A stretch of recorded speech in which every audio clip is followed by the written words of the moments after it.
ಯುವ ನಟ ಸಿದ್ದು ಮೂಲಿಮನಿ ನಾಯಕ ನಟನಾಗಿ ಅಭಿನಯಿಸ್ತಾ ಇರುವಂತಹ ಹೊಸ ಚಿತ್ರ ಸೀಟ್ 2 ತೆರೆಗೆ ಬರೋದಕ್ಕೆ ತಯಾರಾಗ್ತಾ ಇದೆ. ಒಂದೊಂದು ಸೀನ್ಗಳು ಕೂಡ ಎದೆ ನಡಗಿಸುವಂತಿದೆ. ಚೇತನ್ ಶೆಟ್ಟಿ ಸಿನಿಮಾವನ್ನ ನಿರ್ದೇಶನ ಮಾಡ್ತಿದ್ದು, ಸಿದ್ದು ಮೂಲಿಮನಿ ಮತ್ತು ಯುವ ನಟಿ ರವೀಕ್ಷಾ ಶೆಟ್ಟಿ ಜೋಡಿಯಾಗಿ ಕಾಣಿಸಿಕೊಳ್ಳಲಿದ್ದಾರೆ. ವ್ಲಾಗ್ ಜೊತೆಗೆ ಹಾಡುಗಳು ರಿಲೀಸ್ ಆಗಿದ್ದು ಒಳ್ಳೆ ರೆಸ್ಪಾನ್ಸ್ ಪಡೆದುಕೊಂಡಿದೆ. ಚೆನ್ನಾಗಿ ಮಾಡ್ತೀರಾ, ನಿಮ್ಮ ಭರವಸೆ ಮೂಡಿಸೋದು ನಟ ನೀವು ಅಂತ ಹೇಳಿದ್ರಿ. ಅದಕ್ಕೆ ಐ ಥಿಂಕ್ ನಾನು ಥ್ಯಾಂಕ್ಸ್ ಹೇಳ್ಬೇಕಾಗಿರೋದು ನಮ್ಮ ನಿರ್ದೇಶಕರನ್ನ ಹಾಗೆ ನಮ್ಮ ನಿರ್ಮಾಪಕರನ್ನ. ಯಾಕಂದ್ರೆ ನನ್ನ ಮೇಲೆ ಒಂದು ನಂಬಿಕೆ ಇಟ್ಟು ಒಂದು ಸಿನಿಮಾ ಮಾಡೋಣ ಅಂತ ಬರ್ತಾರಲ್ಲ, ಅದಕ್ಕೆ ನಾನು ಚಿರಋಣಿ, ಬೇರೆ ಏನು ಹೇಳಕ್ಕಾಗಲ್ಲ. ಯಾಕಂದ್ರೆ ಇನ್ನು ಬ್ಯಾಕ್ ಗ್ರೌಂಡ್ ಇಲ್ಲದೆ ಒಂದು ಚಿಕ್ಕ ಚಿಕ್ಕ ಪಾತ್ರಗಳನ್ನ ಮಾಡ್ಕೊಂಡು ರಂಗಿತರಂಗದ ಶುರು ಮಾಡಿದೆ. ಈಗ ರೀಸೆಂಟ್ಲಿ ಲವ್ ಯು ಮುದ್ದು ಕೂಡ ಒಳ್ಳೆ ಪ್ರತಿಕ್ರಿಯೆ ಬಂತು. ಈಗ ಸೀಟ್ ಎಡ್ಜ್ ಬರ್ತಾ ಇದೆ, ನೀವೆಲ್ಲ ಸೀಟ್ ಎಡ್ಜ್ ಕೂತ್ಕೊಂಡು ನೋಡ್ತಿರೋ ನಂಬಿಕೆ ನನಗಿದೆ. ಏನಂತ ಹೇಳ್ಬೋದು ಅಂತ ಹೇಳಿದ್ರೆ, ಪಾತ್ರ ಸಿಗೋದಕ್ಕೆ ಪುಣ್ಯ ಮಾಡಿರ್ತೀನಿ ಪ್ರತಿ ಸತಿನೂ. ಯಾಕಂದ್ರೆ ಅದೇ ತರ ಪಾತ್ರಗಳು ಹುಡ್ಕೊಂಡ್ ಬರ್ತಿರತ್ತೆ. ಅದ್ರ ಜೊತೆಗೆ ಒಂದು ಒಳ್ಳೆ ತಂಡ ಕಟ್ತಾರೆ ನಿರ್ದೇಶಕರು. ಅದರಲ್ಲಿ ದೊಡ್ಡ ನಟರಾದಂತ ಗಿರೀಶ್ ಅಣ್ಣ, ಆಮೇಲೆ ರಾಘುರಾಮಣ್ಣ ಪಾಪ ಅವರು ಆಕ್ಟ್ ಮಾಡಿರ್ತಾರೆ. ಅಣ್ಣ ಬೈತಾವ್ರಿಲ್ಲ ನನ್ನ ಮಗನೇ ಅಂತ. ಇಲ್ಲ, ನಿಜವಾಗ್ಲು ಲವ್ ಯು ಮುದ್ದಲು ಒಂದ್ ಯಾವ್ದೋ ಸೀನ್ ಆಕ್ಟ್ ಮಾಡ್ಬೇಕಾದ್ರೆ ನನಗೆ ಒಂದು ಚಿಕ್ಕ ವಿಷಯ ಇಂಪ್ರೂವೈಸ್ ಮಾಡಕ್ ಹೇಳಿದ್ರಿ. ಅದು ಸಿನಿಮಾ ನೋಡ್ಬೇಕಾದ್ರೆ ನನಗೆ ಅನಿಸ್ತು, ಸಿನಿಮಾ ನೋಡ್ಬೇಕಾದ್ರೆ ಅನಿಸ್ತಾನ, ಅದು ಆಕ್ಚುಲಿ ಎಲಿವೇಟ್ ಆಯ್ತು. ಸೊ ಐ ಥಿಂಕ್ ಒಂದು ತಂಡ ಕಟ್ಟೋದು ಬಹಳ ಮುಖ್ಯ ಆಗುತ್ತೆ ಒಂದು ಸಿನಿಮಾ ಚೆನ್ನಾಗೋದಕ್ಕೆ. ಯಾಕಂದ್ರೆ ಪ್ರತಿಯೊಬ್ಬರ ಇನ್ಪುಟ್ ಕೂಡ ತುಂಬಾನೇ ಮ್ಯಾಟರ್ ಆಗುತ್ತೆ. ಅದೇ ರೀತಿಯಲ್ಲಿ ಸೀಟ್ ಎಡ್ಜ್ ಅಲ್ಲಿ ತುಂಬಾನೇ ಒಳ್ಳೆ ತಂಡ ಕಟ್ಟಿದ್ದಾರೆ. ಎಲ್ಲರೂ ಅಷ್ಟೇ ಎಂಥ್ಯೂಸಿಯಾಸ್ಟಿಕ್ ಆಗಿ ಕೆಲಸ ಮಾಡಿದ್ದಾರೆ. ಪ್ರತಿ ದಿನಾನೂ ಒಂಥರ ಓಡ್ತಾನೆ ಇದ್ವಿ. ಯಾವತ್ತೂ ಬೋರ್ ಆಗೋದು ಆತರ ಅನ್ಸ್ತಾನೆ ಇಲ್ಲ. ಸೆಟ್ಟಿಗೆ ಯಾವಾಗ ಹೋಗ್ತೀವಿ ಅನ್ನೋ ತರ ಅನ್ಸ್ತಾ ಇತ್ತು. ಇದಾಗ್ಲೇ ಫಸ್ಟ್ ಟೀಸರ್ ಅಂದ್ರೆ ಬ್ಲಾಗ್ 1 ಅಂತ ಕರಿತಿದ್ವಿ, ಅದನ್ನ ಲೂಪ್ ಅಂತ ಕರಿದ್ವಿ ನಾವು. ಈಗ ಎಡ್ಜ್ ಆಫ್ ಎವ್ರಿಥಿಂಗ್ ಅಂತ ಟ್ರೈಲರ್ ಲಾಂಚ್ ಆಗಿದೆ. ಸೊ ನಿಮ್ಗೆಲ್ಲ ಇಷ್ಟ ಆಗಿದೆ ಅಂತ ಭಾವಿಸ್ತೀನಿ. ಇದೇ ಜನವರಿ 30ನೇ ತಾರೀಕು ಸಿನಿಮಾ ರಿಲೀಸ್ ಆಗ್ತಾ ಇದೆ. ನಿಮ್ಮೆಲ್ಲರ ಪ್ರೀತಿ ವಿಶ್ವಾಸ ನಮ್ಮ ಮೇಲೆ ಇರ್ಲಿ ಅಂತ ಕೇಳ್ಕೊಳ್ತೀನಿ. ಒಂದು ಫೈಟ್ ಆಗಿರ್ಬೋದು, ಒಂದೇನೋ ಒಂದು ಏನಾದ್ರು ಕನೆಕ್ಟ್ ಆಗುತ್ತಾ ಅಂತ ನೋಡ್ತಾ ಇರ್ತೀನಿ. ಈ ಸಿನಿಮಾದಲ್ಲಿ ಡೆಫಿನೆಟ್ಲಿ ಸಾಕಷ್ಟು ಜನಕ್ಕೆ ಕನೆಕ್ಟ್ ಆಗುತ್ತೆ. ಏನಕ್ಕೆ ಒಂದು ವ್ಲಾಗರ್ ಏನೇ ಮಾಡಿದ್ರು ಅದನ್ನ ಆಡಿಯನ್ಸ್ ನೋಡಿ ಇಷ್ಟಪಟ್ಟರೆ ಆ ವ್ಲಾಗರ್ಸ್ಗೆ ಒಂದು ಬೆಲೆ ಇರುತ್ತೆ. ಅದೇ ರೀತಿ ವ್ಲಾಗರ್ಸ್ ಕೂಡ ಆಡಿಯನ್ಸ್ಗೆ ಅಂತ ಕಾಂಟೆಂಟ್ ಮಾಡ್ತಾರೆ. ಸೊ ಈ ಸಿನಿಮಾದಲ್ಲಿ ಆಡಿಯನ್ಸ್ ಕನೆಕ್ಟ್ ಆಗ್ತಾರೆ. ಯಾಕಂದ್ರೆ ದಿನನಿತ್ಯ ನಾವು ನೋಡ್ತಿರೋ ಹಂಗೆ ಸಾಕಷ್ಟು ಜನ ವ್ಲಾಗರ್ಸ್ ಇವಾಗ ಕಾಂಟೆಂಟ್ ಗಳು ಹಾಕ್ತಾನೆ ಇರ್ತಾರೆ ಯೂಟ್ಯೂಬ್ ಅಲ್ಲಿ. ಐ ಥಿಂಕ್ ಸಿನಿಮಾಗಳನ್ನ ನೋಡೋದಕ್ಕಿಂತ ಜಾಸ್ತಿ ಅವರು ಜೀವನದಲ್ಲಿ ಏನ್ ಮಾಡ್ತಾ ಇದಾರೆ, ಅವ್ರು ಎಲ್ಲಿ ಮದುವೆ ಆದ್ರು, ಎಲ್ಲಿ ಟ್ರಿಪ್ ಹೋಗಿದ್ರು, ಏನ್ ತಿಂತಾ ಇದಾರೆ, ಎಲ್ಲಿ ಏನ್ ಬಟ್ಟೆ ಹಾಕಿದಾರೆ, ಆ ತರ ವಿಷಯಗಳನ್ನ ಜಾಸ್ತಿ ಅಬ್ಸರ್ವ್ ಮಾಡ್ತಾರೆ. ಸೊ ಅವರು ಕೂಡ ಅದನ್ನ ಅಳವಡಿಸ್ಕೊಳ್ಳೋದಕ್ಕೆ ಒಂದು ಪ್ರಯತ್ನ ಮಾಡ್ತಾ ಇರ್ತಾರೆ. ಸೊ ಆ ತರ ಒಂದು ನಿಟ್ಟನ್ನು ನೋಡಿದಾಗ ಕನೆಕ್ಟ್ ಆಗುವಂತ ವಿಷಯದಲ್ಲಿ ಬ್ಲಾಗರ್ ಆಗಿರೋದ್ರಿಂದ ಆ ವಿಷಯ ತುಂಬಾನೇ ಚೆನ್ನಾಗಿ ಕನೆಕ್ಟ್ ಆಗುತ್ತೆ ಸರ್. ಇದರಲ್ಲಿ ನಾನು ಚಿಕ್ಕ ವಯಸ್ಸಿಂದ ನಾನು ಟ್ರೈ ಮಾಡ್ತಾ ಇದ್ದೀನಿ. ಇದರ ನೆಗೆಟಿವ್ ಎನರ್ಜಿ ಏನಾದ್ರು ನನಗೆ ಫೀಲ್ ಆಗುತ್ತಾ ಅಥವಾ ಇದ್ರದ್ದೆಲ್ಲ ಏನಾದ್ರು ಅನುಭವ ಆಗುತ್ತಾ ಅಂತ ಅಣ್ಣಂಗೆ ಫೀಲ್ ಆಗಿರೋ ಗೊತ್ತಿಲ್ಲ ನನಗೆ. ಅವ್ರನ್ನ ಕೇಳ್ಬೇಕು ನೀವು.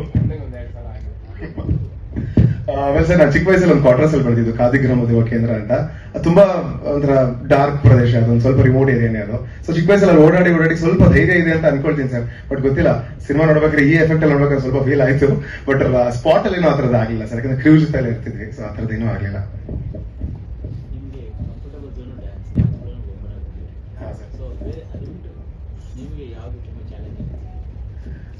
ಸರ್, ರಂಗಭೂಮಿಯಿಂದ ಏನ್ ಕಲ್ತ್ಕೊಂಡಿದ್ದೀವಿ ಅಂದ್ರೆ ನಾವು ಎಲ್ಲ ಪಾತ್ರಗಳನ್ನ ಮಾಡ್ಬೇಕಾಗತ್ತೆ. ನಾವು ವರ್ಸಟೈಲ್ ಆಗಿ ಇರ್ಬೇಕು ಅಂತ ನನಗನ್ಸುತ್ತೆ. ನಾವು ಡೈರೆಕ್ಟರ್ಸ್ ಆಕ್ಟರ್ ಆಗ್ಬೇಕು, ಅವ್ರಿಗೊಂದು ವಿಷನ್ ಇರುತ್ತೆ.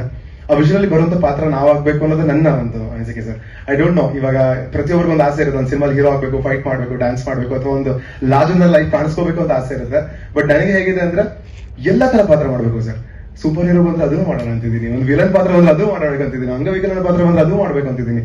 ಐ ಥಿಂಕ್ ನಾವು ರೆಪ್ರೆಸೆಂಟ್ ಮಾಡ್ಬೋದು ಸರ್, ಒಂದು ವರ್ಗನ ರೆಪ್ರೆಸೆಂಟ್ ಮಾಡಬಹುದು. ಹಾಗೆ ಆ ಕಷ್ಟಗಳನ್ನ ನಾವು ಹೇಳ್ಬೋದು, ಹಾಗೆ ಅದನ್ನ ನಾವು ಅನುಭವಿಸಬಹುದು ಅಂತ ನನಗೆ ಅನ್ಸುತ್ತೆ. ಐ ಡೋಂಟ್ ನೋ ಸರ್, ನನಗೆ ಎಲ್ಲ ತರ ಪಾತ್ರಗಳು ಇಷ್ಟ ಆಗುತ್ತೆ. ಐ ಥಿಂಕ್ ಎಲ್ಲರೂ ಫುಲ್ ಆಫ್ ಮಾಡ್ಕೊಂಡು ಟ್ರೈ ಮಾಡ್ತೀನಿ 100%. ಎಲ್ಲರಿಗೂ ನಮಸ್ಕಾರ. ಇಷ್ಟೊಂದು ಜನ ಆಡಿಯನ್ಸ್ ಬಂದಿದ್ದಾರೆ, ವ್ಲಾಗರ್ಸ್ ಬಂದಿದ್ದಾರೆ ನಮ್ ಸಿನಿಮಾ ಸಪೋರ್ಟ್ ಮಾಡಕ್ಕೆ. ನಾನು ಎಷ್ಟೊಂದು ಜನಕ್ಕೆ ಒಂದು ಸಿಂಗಲ್ ಮೆಸೇಜ್ ಅಷ್ಟೇ ಕಳ್ಸಿದ್ದು, ಪ್ಲೀಸ್ ಬನ್ನಿ ಅಂತ. ತುಂಬಾ ಜನ ಬಂದಿದ್ದೀರಾ, ನಾನು ಕರೆದಿದ್ದಕ್ಕೆ ಥ್ಯಾಂಕ್ ಯು ಸೋ ಮಚ್. ಇದು ನನ್ನ ಮೊದಲನೇ ಸಿನಿಮಾ. ಒಂದು ಒಳ್ಳೆ ತಂಡ ಜೊತೆ ಮೊದಲನೇ ಸಿನಿಮಾ ಮಾಡ್ಬೇಕು ಅನ್ನೋದು ನಂಗೆ ತುಂಬಾ ಆಸೆ ಇತ್ತು. ಅದೇ ತರ ಒಳ್ಳೆ ಸಿನಿಮಾ ತಂಡ ನಂಗೆ ಸಿಕ್ಕಿದೆ. The very supportive since beginning. ಹೇಳ್ಬೇಕಂದ್ರೆ ಸಿದ್ದು ಆಗಿರ್ಬೋದು, ಡೈರೆಕ್ಟರ್ ಆಗಿರ್ಬೋದು, ನಮ್ಮ ಪ್ರೊಡ್ಯೂಸರ್ ಸರ್ ಆಗಿರ್ಬೋದು, ರಾಘು ಸರ್, ಗಿರಿ ಸರ್, ಎಲ್ಲರೂ ತುಂಬಾ ಸಪೋರ್ಟ್ ಮಾಡಿದ್ದಾರೆ. ತುಂಬಾ ಕಲಿಯೋದಿತ್ತು ಸಿನಿಮಾದಲ್ಲಿ. ಯಾಕೆಂದ್ರೆ ಇದು ನನ್ನ ಮೊದಲನೇ ಸಿನಿಮಾ ಆಗಿರೋದ್ರಿಂದ ಎಲ್ಲ ಸಪೋರ್ಟ್ ಸಿಕ್ಕಿರೋದ್ರಿಂದ ಒಂದು ಸಿನಿಮಾ ತುಂಬಾ ಅದ್ಭುತವಾಗಿ ಬಂದಿದೆ. ಸಿನಿಮಾ ಮೇ ಬಿ ನೀವು ನೋಡಿದಾಗ ಅನ್ಸುತ್ತೆ ಇದು ಹೊಸಬರ ಸಿನಿಮಾ, ಹೊಸ ತಂಡ ಕಟ್ಕೊಂಡು ಸಿನಿಮಾ ಮಾಡಿದ್ದಾರೆ ಅಂತ ಅನ್ಸೋದಿಲ್ಲ, ಅಷ್ಟು ಚೆನ್ನಾಗಿ ಮಾಡಿದ್ದಾರೆ. ಇಷ್ಟು ಜನ ಆಡಿಯನ್ಸ್ ಟ್ರೇಲರ್ ಲಾಂಚ್ಗೆ ಬಂದಿದ್ದಾರೆ. Hopefully on the first day first show ಇದೇ ತರ ಇಷ್ಟು ಆಡಿಯನ್ಸ್ ನ ನೋಡ್ಬೇಕು. ಒಂದು ಆರ್ಟಿಸ್ಟ್ಗೆ ಅದೇ ಒಂದು ದೊಡ್ಡ ಕನಸು, first day first show housefull ಆಗೋದು. That's the dream come true. Hopefully finger cross. Thank you so much. ನನ್ಗೆ ಏನ್ ಅನ್ಸುತ್ತೆ, ಲೈಕ್ ನನ್ನ ಜರ್ನಿಯಲ್ಲಿ ಮೊದಲನೇ ಸಿನಿಮಾದಲ್ಲಿ ನಮ್ಗೆ ಒಂದು ಒಳ್ಳೆ ಪಾತ್ರ ಸಿಕ್ಕಿದ್ರೆ ಸಾಕು, ಒಳ್ಳೆ ತಂಡ ಸಿಕ್ಕಿದ್ರೆ ಸಾಕು ಅನ್ನೋ ತರನೇ ನಾವು ಯೋಚನೆ ಮಾಡ್ತೀವಿ ಸರ್. ಆತರ ನಂಗೆ ಇದೇ ಪಾತ್ರ ಬೇಕು ಅದೇ ಪಾತ್ರ ಬೇಕು ಅಂತ ಏನಿಲ್ಲ. ಬಟ್ ಈ ಪಾತ್ರನೂ ಚೆನ್ನಾಗಿದೆ ಸರ್, ಅದ್ಭುತವಾಗೇ ಇದೆ. ಏನ್ ಹೇಳಿ? ಸೊ ಸೆಕೆಂಡ್ ಹೀರೋ ಇದಾರಲ್ಲ, ಅವ್ರ ಜೊತೆ ನಮ್ಗೆ ತುಂಬಾ ಕಾಂಬಿನೇಷನ್ ಇದೆ ಸರ್. ನಮ್ ಸೆಕೆಂಡ್ ಹೀರೋ ರಾಘು ಸರ್, ನಮ್ಮ ಸಿನಿಮಾದ ನೋಡ್ದೆ ಸರ್, ಅದು ಇವರೇ ಅಲ್ಲ, ಕಾಲ್ ಮೇಲೆ ಇತ್ತಲ್ಲ, ಮಾಡ್ತೀರಲ್ಲ ಅದು. ಬಂದಿರುವ ಎಲ್ಲರಿಗೂ ಕೂಡ ಹೃದಯಪೂರ್ವಕ ನಮಸ್ಕಾರಗಳು. ನಾನು ಚೇತನ್ ಅವ್ರ ಜೊತೆ ಒಂದು ಸಿನಿಮಾ ಮಾಡಿದ್ವಿ, ನಮ್ಮ chemistry of Kariyappa director Kumar ಅವ್ರ ಜೊತೆ. ಅವಾಗಲೇ ಅವ್ರು ಹೇಳ್ತಾ ಇದ್ರು ಒಂದು ಸಿನಿಮಾ ಇದೆ ಅಣ್ಣ, ನಾನು ಮಾಡಬೇಕು, ನೀವು ಮಾಡೋಣ ಅಂತ. ಸೊ ಮಾಡಕ್ ಶುರು ಮಾಡಿದಾಗ ನಾನು ಹೇಳಿದೆ, ನೋಡು ಸುಮ್ನೆ ಒಂದಿನಕ್ಕೆ 2 ದಿನಕ್ಕೆ ಅವೆಲ್ಲ ಕರ್ಸ್ಕೊಬೇಡ, ಚೆನ್ನಾಗಿ ಯೂಸ್ ಮಾಡ್ಕೊ, ನಮ್ಮನ್ನ ವರ್ಕ್ ತೆಗ್ಸು ಅಂದೆ.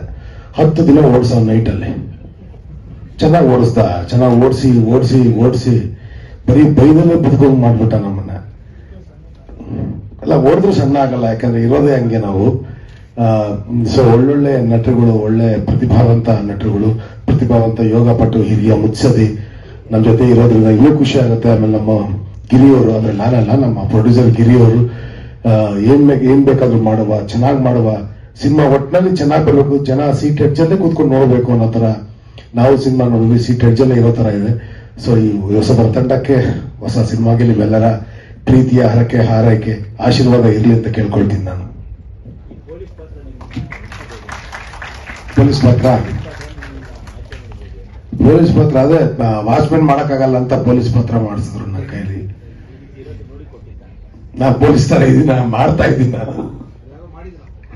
ಅಲ್ಲ ಅದೇನೆ, ನಮ್ಮ ಮುತ್ತಾತ ಬಂದು ಪೊಲೀಸ್ ತಿಮ್ಮಯ್ಯ ಅಂತ, ನಾವು ಪೊಲೀಸ್ ಆಗ್ಲಿಲ್ಲ, ಸಿನಿಮಾದಲ್ಲಿ ಆಗ್ತಾ ಇದೀವಿ ಅಷ್ಟೇ.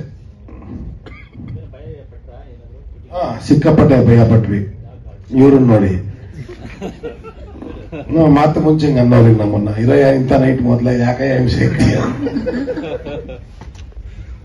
ಇವ್ರನ್ನ ನೋಡಿ ಭಯ ಪಟ್ಟಿದೀವಿ ನಾವು. ಬ್ಲೂಟೂತ್ ಕನೆಕ್ಟ್ ಆಗೋ ಹಂಗೆ ಇದು ಕೂಡ ಸೀಟ್ ಎಡ್ಜಲ್ಲಿ ಕೂತ್ಕೊಂಡ್ರೆ ಸಿನಿಮಾ ಕನೆಕ್ಟ್ ಆಗುತ್ತೆ. ಥ್ರಿಲ್ಲರ್, ಹಾರರ್ ಥ್ರಿಲ್ಲರ್ ಇವಾಗೆಲ್ಲ ಟ್ರೆಂಡಿಂಗ್ ಅಲ್ಲ ಅಣ್ಣ. ವ್ಲಾಗಿಂಗ್ ಮಾಡ್ಬೇಕು, ತಿಂಡಿ ತಿನ್ನೋದು ಮಾಡ್ಬೇಕು, ಹೋಗೋದು ಮಾಡ್ಬೇಕು, ಏನೋ ಮಾಡ್ಬೇಕು ಅಂತಿರುತ್ತಲ್ಲ, ಅದನ್ನ ಮಾಡಕ್ ಹೊರಟ ಅಂತ ನಾಯಕ. ಅದ್ರ ಜೊತೆಗೆ ನಾನು ಮಾಡ್ಬಿಟ್ರೆ ಚೆನ್ನಾಗಿರುತ್ತಲ್ಲ ಅಂತ ಹೋಗ್ತೀವಿ. ಬಟ್ ಅವ್ರು ಮಾಡೋದು ಅವ್ರೇ ಮಾಡ್ಬೇಕು, ನಾವು ಮಾಡೋದು ನಾವು ಮಾಡ್ಬೇಕು ಅಂತ ಹೇಳ್ತೀವಿ ನಾವು. ಅದು ಆತರ. ನಾನು ಮಿಕ್ಕಿದ್ ನಮ್ಮ ಹಿರಿಯ ಮುತ್ಸದಿ ಮಾತಾಡ್ತಾರೆ. ಮುತ್ಸದಿ ಅಂತ ಡಬಲ್ ಡಿಬಿಲ್ ಡಕ್ಕ, ನೀವು ನೋಡಿದ್ದು ಅದು ವಿಕ್ ಪಕ್ಕ. ಈಗ ಒಂಚೂರು ಎಲ್ಲಿದ್ದೀರೋ ಅಲ್ಲೇ ಒಂಚೂರು ಮುಂದೆ ಬನ್ನಿ. ಇದೆ ಸೀಟ್ ಎಡ್ಜ್, ಅಲ್ಲೇ ಇರ್ತೀರಿ ಸಿನಿಮಾ ನೋಡುವಾಗ, ಆ ತುದಿಲೇ ಇರ್ತೀರಿ. ಅವ್ರು ಯಾರೋ ಕೇಳಿದ್ರು, ಇನ್ನೊಂದ್ ಕಡೆ ಎಲ್ಲ ಹೋಗಿದ್ವಿ ಈಗ ಪ್ರಮೋಷನ್ಗೆ, ಇದೇ ತರ ಹೇಳಿದೆ. ಒಬ್ರು ಬಂದ್ಬಿಟ್ಟು, ಅದೇ ತುದಿಗೆ ಬಂದಿದೀವಿ, ಮಧ್ಯದಲ್ಲಿ ಎದ್ದೋಗೋ ತರ ಆಗ್ಬಿಡುತ್ತಾ ಅಂತ ಕೇಳಿದ್ರು. ಸರ್ ಕೊನೆ ತನಕ ತುದಿಲೇ ಇರ್ತೀರಾ ಅಂದ್ರೆ, ಒಬ್ಬ ನಿರ್ದೇಶಕ ಕನಸು ಕಟ್ಕೊಂಡು ಆ ಸ್ಕ್ರಿಪ್ಟ್ಗೋಸ್ಕರ ಒಂದು ಸಖತ್ ಜರ್ನಿ ಇದೆ. ಅದರಲ್ಲಿ ಒಂದು 2 ವರ್ಷ ಸ್ಕ್ರಿಪ್ಟ್ಗೋಸ್ಕರನೇ ಕೆಲಸ ಮಾಡಿದ್ದಾರೆ. ಅಷ್ಟು ಅದ್ಭುತವಾದ ಪ್ರತಿಭೆ ಚೇತನ್ ಶೆಟ್ಟಿ. ಅವ್ರದ್ದೇ ಆದಂತ ತಂಡ ಕಟ್ಕೊಂಡು ಅದಕ್ಕೆ ಸಪೋರ್ಟಿವ್ ಆಗಿ ಗಿರಿಧರ್ ಟಿ, ವಸಂತಪುರ ಅವರು ಸಪೋರ್ಟ್ ಮಾಡ್ತಾ ಇದ್ದಾರೆ. ಇದರಲ್ಲಿ ನಾನು ಒಂದು ಪಾತ್ರ, ಯೋಗ ಟ್ರೈನರ್, ಟೀಚರ್. ನಾನು ಪ್ರೊಫೆಷನ್ನೇ ಅದು, ಸಿನಿಮಾ ಬಿಟ್ರೆ ಅದೇನೆ. ಇದರಲ್ಲೂ ಅದೇ ಪಾತ್ರ ಸಿಕ್ಕಿದೆ. ಜೊತೆಗೆ ಒಂದು ಸಣ್ಣ ವೀಕ್ನೆಸ್ ಇದೆ ಆ ಯೋಗ ಟೀಚರ್ಗೆ. ಸರಿ, ಆ ತರದ್ದು ಒಂದು ಕ್ಯಾರೆಕ್ಟರ್, ಅಂದ್ರೆ ಆ ತರನೇ ಅಲ್ಲ, ರಿವೀಲ್ ಆಗೋಯ್ತಾ ಸರ್? ಮುಟ್ಟಿಲ್ಲ. ಸೊ ಮಜಾ ಇದೆ ಅಂದ್ರೆ ನಿಮ್ಗೆ ಮುಟ್ಟಿದಂತಲ್ಲ, ಆ ಪಾತ್ರ ಚೆನ್ನಾಗಿದೆ, ತುಂಬಾ ಅದ್ಭುತವಾದ ಸ್ಕ್ರೀನ್ ಪ್ಲೇ. ನಾನು ಸಿದ್ದು ಮೂಲಿಮನಿ ಅಂದ್ರೆ ಸಿದ್ದು ಅವ್ರ ಜೊತೆ ಆಕ್ಟ್ ಮಾಡೋದೇ ಒಂದು ಖುಷಿ.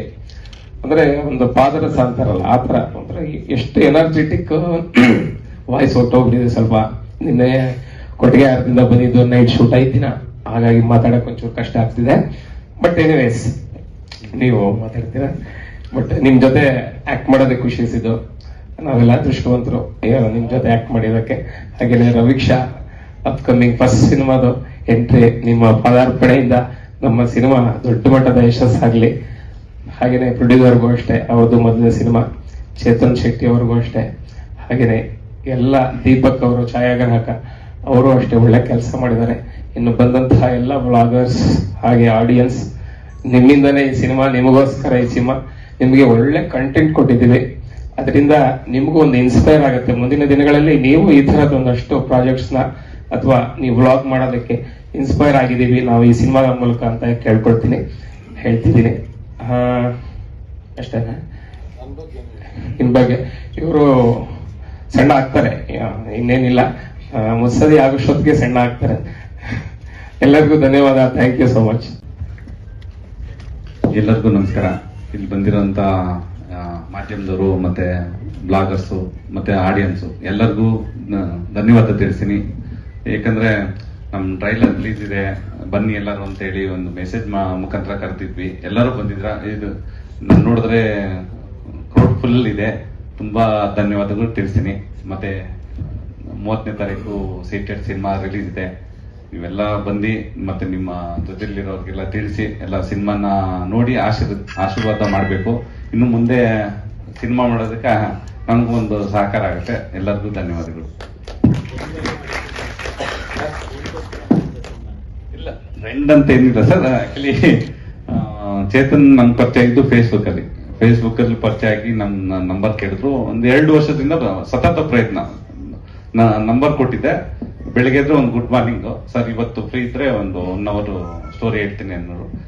ವೇಟ್ ಮಾಡಿ ಅಂದ್ರೆ 2 years ವೇಟ್ ಮಾಡಿದ್ವಿ. ಲಾಸ್ಟ್ ನೋಡೋಣ ಆಗ್ಲಿ ಏನಿದೆ ಕತೆ ನೋಡೋಣ ಅಂತ ಹೇಳಿ ಪ್ರಯತ್ನ ಪಟ್ಟು ಒಂದು ಮೀಟ್ ಆದ್ವಿ. ಕತೆ ಕೇಳಿದ್ವಿ. ಕತೆ ಏನ್ ಹೇಳಿದ್ರು ಆ ಕತೆ ನಾನು ಫುಲ್ ಮೂವಿ ನೋಡಿದಾಗೂ ಅದೇ ರೀತಿ ಇದೆ.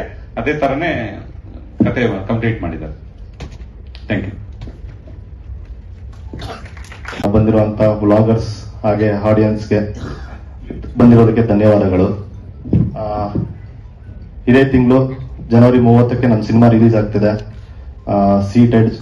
ಸೊ ಈಗ ಹೇಗೆ ಬಂದಿದ್ರು ನಮ್ಗೆ ಸಪೋರ್ಟ್ ಮಾಡಿದ್ರು ಅದೇ ತರ ಅವತ್ತು ಬಂದು ನಿಮ್ ಸಪೋರ್ಟ್ ಮಾಡಿ, ನಿಮ್ಗೆ ಬೆಂಬಲ ಬೇಕು ಅಷ್ಟೇ ಸರ್. ಇದು ದಿನನಿತ್ಯ ನಡೆಯುವಂತ ಘಟನೆಗಳು. ಈಗ ಅಕ್ಕಪಕ್ಕ ಯಾರೇ ನೋಡಿದ್ರು ಒಂದು ಮೊಬೈಲ್ ಸಿಕ್ತು ಅಂದ್ರೆ ಸಾಕು, ಆಗ್ಲೇ ವ್ಲಾಗ್ಸ್ ಮಾಡ್ತಾ ಇರ್ತಾರೆ. ಸೊ ಸಣ್ಣ ಪುಟ್ಟ ವಿಷಯ ಡೈಲಿ ವ್ಲಾಗ್ಸ್ ಆಗಿರ್ಬೋದು, ಮನೇಲಿ ನಡೆಯುವಂತ ಘಟನೆಗಳಾಗಿರ್ಬೋದು, ಅದೆಲ್ಲ ವ್ಲಾಗ್ಸ್ ಮಾಡ್ತಾರೆ. ಏನಂದ್ರೆ ಫೇಮಸ್ ಆಗ್ಬಿಡೋಣ ಬೇಗ ಅಂತ. ಬಟ್ ಫೇಮಸ್ ಆಗೋದು ಅಷ್ಟೊಂದು ಸುಲಭ ಇಲ್ಲ. ಸೊ ಅದಾದಂತ ಟ್ರೋಲ್ಗಳು, ನೆಗೆಟಿವಿಟಿ ಎಲ್ಲ ಅನುಭವಿಸ್ಬೇಕಾಗುತ್ತೆ. ಸೊ ಅದನ್ನ ಇಟ್ಕೊಂಡು ಈ ಗೋಸ್ಟ್ ಹಂಟಿಂಗ್ ಆ ತರ ಎಲ್ಲ ದಿನನಿತ್ಯದು ತಗೊಂಡು ಇದು ಮಾಡಿರೋದು ಸರ್.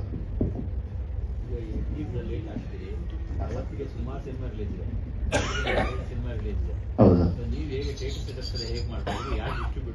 ಡಿಸ್ಟ್ರಿಬ್ಯೂಟರ್ ಬಂದು Vijay cinemas sir. Already plan ನಡೀತಿದೆ. ಒಂದು 70 ಸೆಂಟ್ರಲ್ಲಿ ಬರೋ ತರ ಪ್ಲಾನ್ ಇದೆ. ಮಲ್ಟಿಪ್ಲೆಕ್ಸ್ ಸರ್, ಮಲ್ಟಿಪ್ಲೆಕ್ಸ್ ಪ್ಲಸ್ ಕೆಲವೊಂದು ಸಿಲ್ವರ್ ಸೀಟರ್ ಸರ್.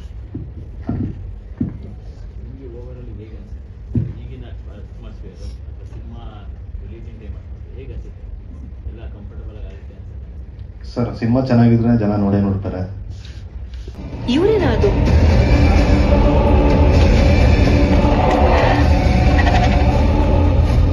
ಅವ್ರು ಹೇಳಿದ್ ಕರೆಕ್ಟು.